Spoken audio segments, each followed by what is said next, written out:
Hi, my name is Brooks-Sullivan, and this is my Foley catheter demonstration. So the first thing I'm going to do is review the physician's order sheet. So today is February 7th, 2021 at 7:36 in the morning. This order is for Jake nursing. His date of birth is January 1st, 1960.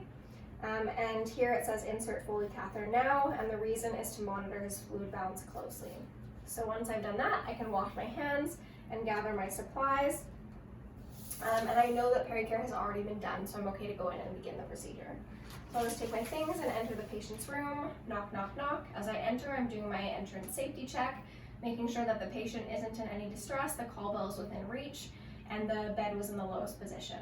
And then I can introduce myself. So hi, my name is Brooks-Sullivan. I'll be your student nurse for today. Can I just get you to tell me your name and your date of birth? Okay, great, and I'll just check that with your wristband as well. So Jake nursing, date of birth January 1st, 1960, that's perfect, we have the correct patient. And after that, I'll just explain the procedure. So Jake, I'll just let you know that today we'll be inserting a Foley catheter as per the doctor's order, and we're doing this to monitor your urinary output. Once I've done that, I'm going to raise the bed and my side table up to waist height. I'm going to clean my table and I'm going to organize my supplies on there. And then I'm going to take my unopened sterile urinary drainage bag and I'm going to attach it, or I would be attaching it to a non-moving part of the bed. But since we don't have a hospital bed, I'll just leave it here. And then once I've done that, I'm going to properly position the patient. So because Jake is a male, I would be positioning him in the supine position with his legs slightly abducted. Once I've done that, I'm going to open my kit here. I'm going to open it, just making sure that I'm only touching within the 1-inch border. And I'll grab my blue forceps here. Okay, and I will take the first drape and pass it to myself.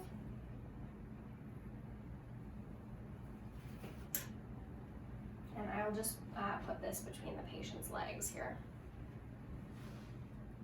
And then I'm going to take the fenestrated drape and pass it to myself.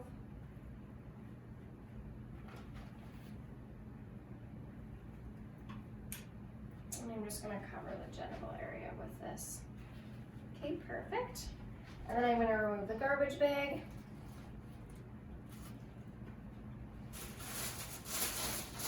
And I'm just going to put that over here. All right. And then once I've done that, I'm going to take my new catheter and I'm going to remove it from the first packaging. So I'll wing this back.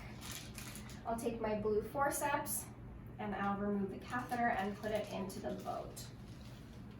Okay. And once I've done that, I'm good to put on my sterile gloves. So I'll take these out of their packaging here. And again, just touching within the 1-inch border.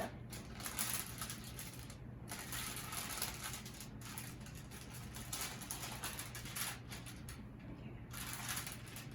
So I'll put on my dominant hand first, and then my left.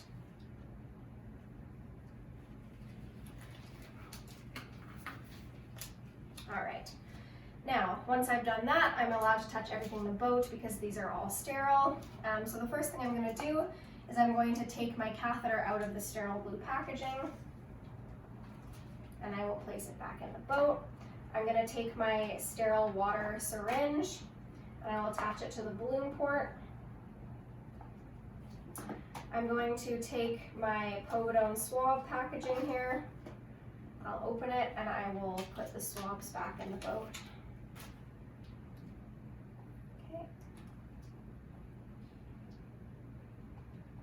And then I'm also going to lubricate the tip of the catheter.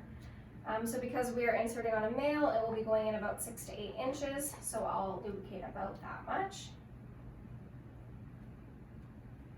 Okay, and that should be good. Now once I've done all that, I'm going to take the boat and I'm going to place it between the patient's legs. All right. So now I'm going to take my non-dominant hand and I'm going to grasp the shaft of the penis and I'm going to clean with the swabs here.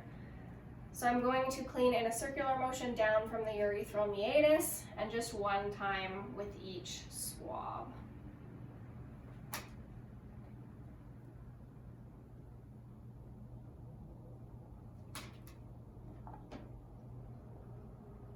Alright, so now that I've cleaned the penis, I can insert the catheter. So Jake, I'll just ask you to bear down as if you were voiding and take a couple deep breaths for ease of insertion.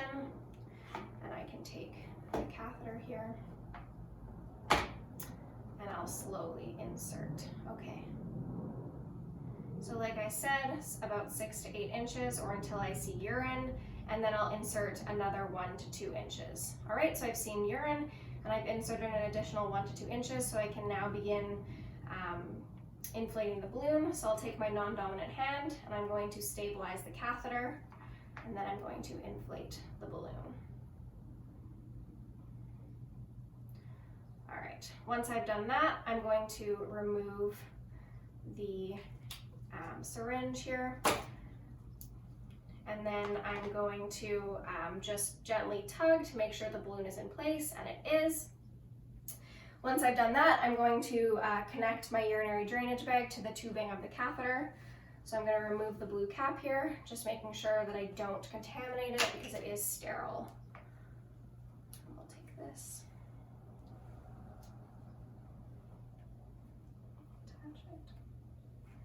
Okay, so now that it's attached, I'm going to leave it there, and I'm going to perform pericare on my patient, and then I would attach the tubing of the drainage bag to the patient's leg with a piece of tape.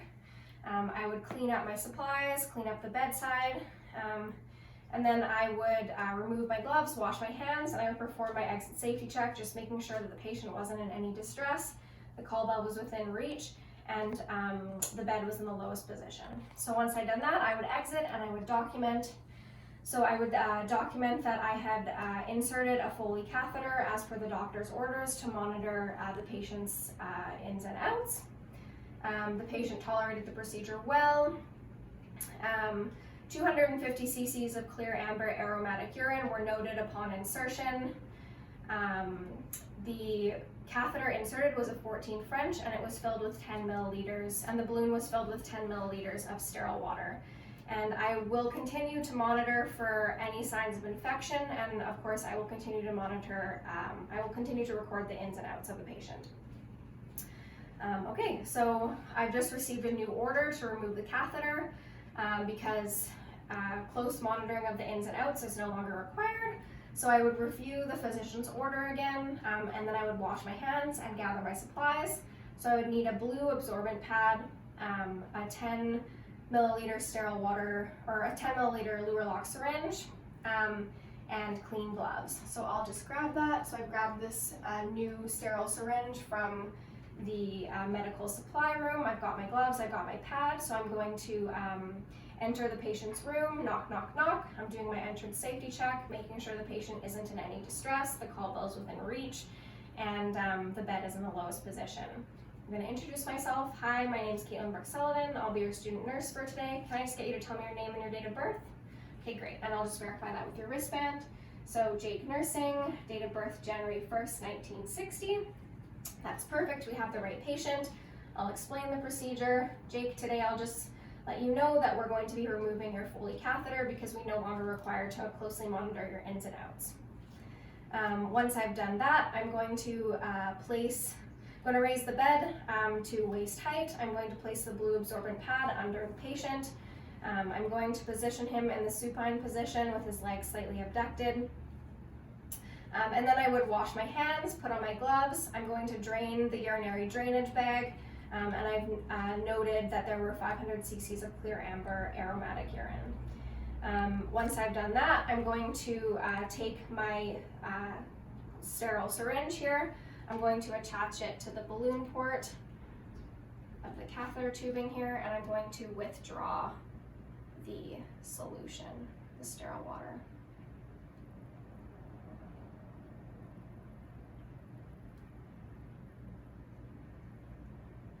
Okay, and I'm making sure that I get 10 milliliters of water out before I try and remove the catheter. Perfect. And once I've done that, can I just get you to take a couple deep breaths and bear down as if you're avoiding? Perfect. And I'll slowly remove the catheter here. Okay. And then I'm just going to inspect the catheter to make sure the tip is intact and I don't see any issues here. So then I would take this entire system, wrap it up in the blue absorbent pad, and then I would throw this in the garbage. I will also perform peri-care on my patient. Then I would remove my gloves, wash my hands. The bedside has already been cleaned. I would do my exit safety check, just making sure that the patient wasn't in any distress, the call bell was within reach, and the bed was in the lowest position. Then I would exit the room and I would document that today I have removed the Foley catheter as per the doctor's orders because the close monitoring of the patient's ins and outs was no longer required. The patient tolerated the procedure well. There was a 14 French Foley catheter removed and it contained 10 milliliters. The balloon contained 10 milliliters of sterile water. The tip of the catheter was intact and 500 cc's of clear amber aromatic urine were noted in the urinary drainage bag. And I would continue to monitor to make sure that the patient voids within the next 8 hours.